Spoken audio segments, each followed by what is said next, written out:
Okay, guys, welcome back to Philosophy of Religion online tutorial. Okay, so previously we discussed the introduction of the course, the concept of God and faith.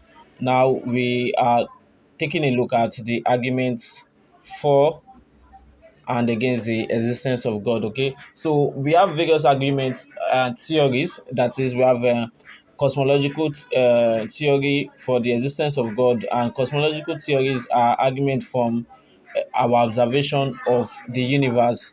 Then we have ontological theory. These are observation from man itself, rational observations, rational thoughts. Okay, and then we have teleological arguments, which are arguments from design, from what we see, and then from what we observe to have end purposes.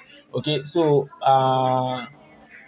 but all these arguments have various philosophers under it. Okay, so I will be focusing on the philosophers' arguments rather than on the theory. Okay, then I will be letting you know that this philosopher argument is based on so theory. Okay, so let's start from the moral arguments. The moral argument was propounded by Immanuel Kant and is held that humans have a sense of moral duty, and this sense of moral duty translates to us putting in actions of morality. Okay, so we undergo actions, obligations of morality. Okay, and so it's held that for us to have this idea of morality and put into action morality too, including the natural laws. Okay, natural laws that we met here on earth that we suddenly know. Okay, it simply implies that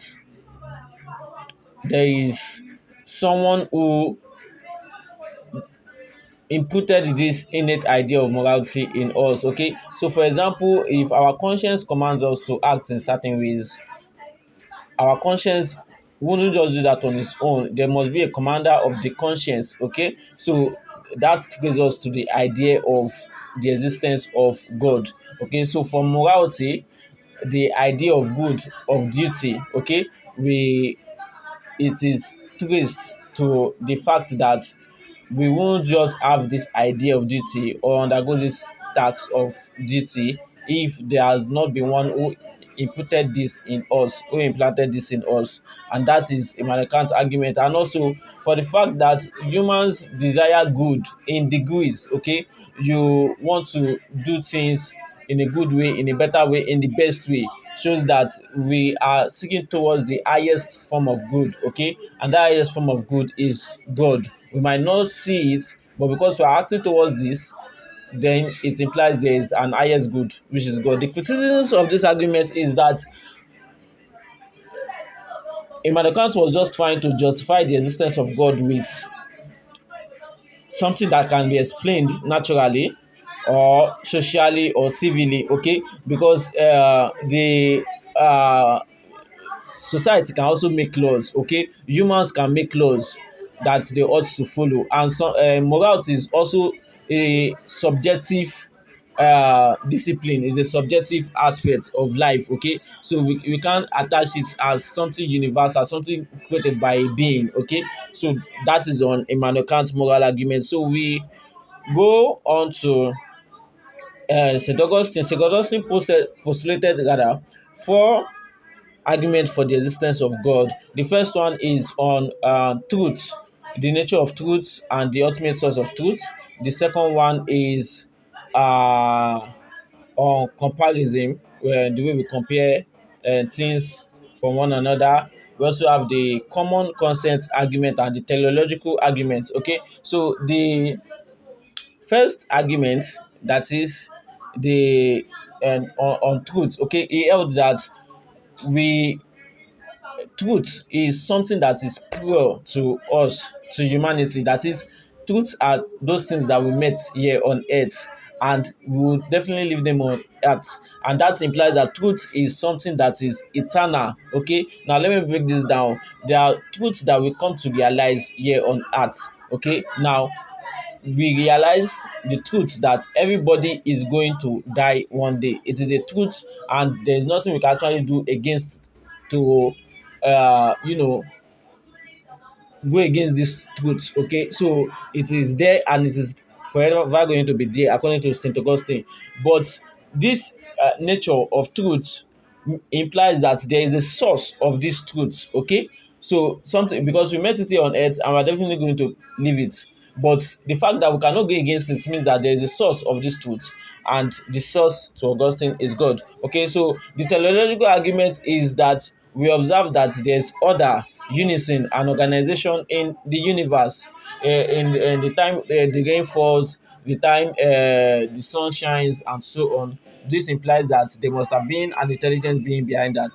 That is the teleological argument. Then we have comparison of things. Okay, so we when we compare things, we compare things a lot. That okay, Lasso is better than Unilag.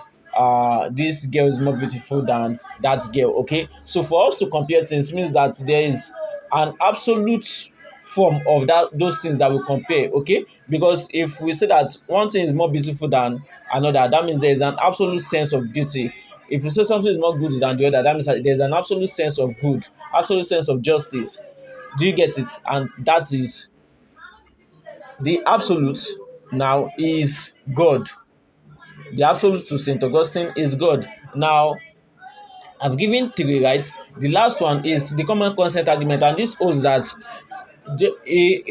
Augustine held that for everybody in the world to believe that, let's say majority of the people in the world to believe that there is God, it implies that there is God, and that is the common consent argument. For example, before the Europeans came to Africa, the Africa had a religion that the Europeans were not aware of, and they never spoke the same language. So even in different cultures, in where you have not been before, you observe that they also have that idea of God.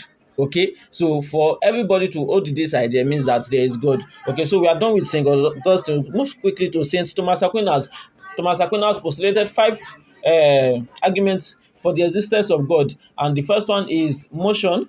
The second one is on causality. The third one is on degree of perfection. Okay, the fourth one is uh, the teleological argument, and then the fifth one is uh okay, I'll give you that once I go through it and get it back on my brain. Okay, so now moving forward, a postulated five argument, like I said earlier. The argument for motion is that everything move from a state of potency to act. When we say something move from a state of potency to act, that is an object is able to become something else. Okay, through a process of movement. Okay, so now for example, the ordinary garri cannot just become eba except there's another influence of something to turn it into eba, and that is the use of hot water. Okay, so that it's turns the dry garri to what eba. Okay, so even the human body will turn to sand. Okay, this thing is not possible without the influence of another uh, act that can turn that something that is that has potentiality to something of to another act. Okay, so uh, so Thomas Aquinas, an Aristotelian, now use this to argue for the existence of God. That everything, one thing move another, another thing, the other thing move another, and so the movement continues. But because we cannot continue tracing this movement ad infinitum, there must be a first mover, and that first mover is God. Okay, he used the same argument to argue for the existence of God in the idea of causality. One thing cause another, another thing cause another, but we cannot continue tracing this cause, this series of causes ad infinitum. There has to be a first cause, and that first cause is God. Okay, on his teleological argument, he said that everything that are non-rational in the universe act towards a certain end. Okay, so what are those things that are non-rational in the universe? The trees, the sun, the moon, they are non-rational, they are not thinking being like humans. Okay, but they act towards a specific goal. Now this wouldn't have been possible except an intelligent being has designed them to act towards a specific goal, and that is the argument, is teleological argument. Then we have the argument on contingency of being. The argument for contingency of being, okay, I didn't mention that earlier, but the argument for contingency of being is that everything on earth in the universe are observed to be contingent being. And when we say something is a contingent being, it means that it can exist and it may not exist. Okay, so he called them possible beings. That is, it is possible that they exist and it is possible that they do not exist. Humans will exist and cease to exist. The trees, everything here on earth is not permanent. Okay, so it is possible that they exist and they do not exist. Now they are existing. Okay, I also now Aquinas now said that we observe now that they are existing. That means there was a time that they did not exist due to our observation that they exist and they do not exist. Okay, so if there was a time that all these things does not exist, and it continues like that, okay, so that means that nothing could have existed, but a period came that this non-existence ceased and there came existence. Now this existence wouldn't have just been a magic or something that just happened by chance. It must have been sparked by a being. Okay, now this being that must have sparked it must have been a necessary being, that is essence is outside these finite beings, that is these beings that could exist and cease to exist. Why it is a necessary being is that it cannot cease to exist, because it is through it that the contingent being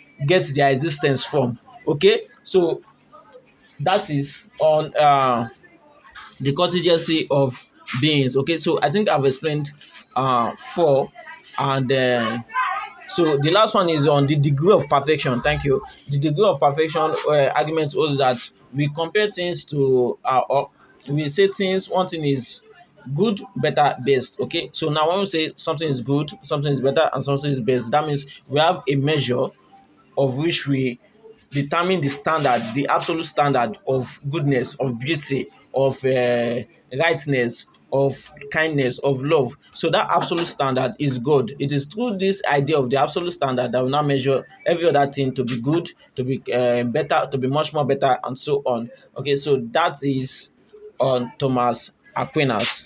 Okay, so we move in straight to uh, okay, Saint Anselm. Okay, Saint Anselm held an ontological argument for the existence of God.